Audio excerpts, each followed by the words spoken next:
150 lang sa halos 600 tanggapan ng gobyerno ang bumagsak sa pagsusuri ng Civil Service Commission sa bilis at kalidad ng kanilang serbisyo.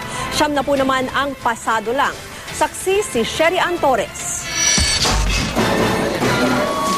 Red tape o ang masidhing pagpapatupad ng mga formal na proseso sa malalaking tanggapan na kadalas ay pagkahaba-haba, ubos oras at nagre-resulta sa mabagal na aksyon. Red tape, isang realidad lalo na sa mga gobyerno sa buong mundo.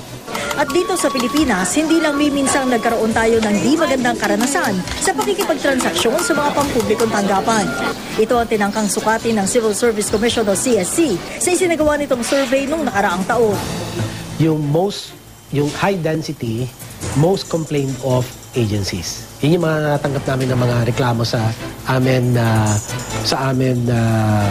hotline. Based on this, pinili namin kung sino yung top 10 muna. Nakasentro ang tanong sa serbisyo, kalidad at bilis ng pagganap sa tungkulin at sa satisfaction ng publiko sa ibinigay sa kanilang serbisyo. Sa halos 600 sinuring tanggapan, 150 ang pumagsak.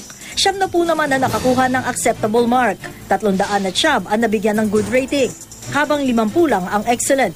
Paglilinaw naman ng CSC, karamihan dito yung kakulangan ng Citizens Charter. Hindi naman siya dahil may fixing activities, hindi naman otomatiko na dahil bumagsak, corrupt. Kasama sa mga bumagsak na ahensya ang 27 branch ng Government Service Insurance System at 8 branch ng Bureau of Customs. Ang President at General Manager ng GSIS na si Robert Vergara, tanggap naman daw ang nakuha nilang marka sa 2012 report card survey. Sabay sabing aayusin daw nila ang kanilang mga sistema. The passing mark is supposed to be 70. I don't want 72, 73. I want us to be in the 80s. The real test will be the 2013 survey. Sa isang text statement naman, sinabi ni Customs Commissioner Rufy Biazon na wala pa siya sa BOC noong simulang isagawa ng CSC ang survey. 85% din anya ang nakuha nilang marka sa overall satisfaction. Pero nadali lang daw sila pagdating sa pasilidad.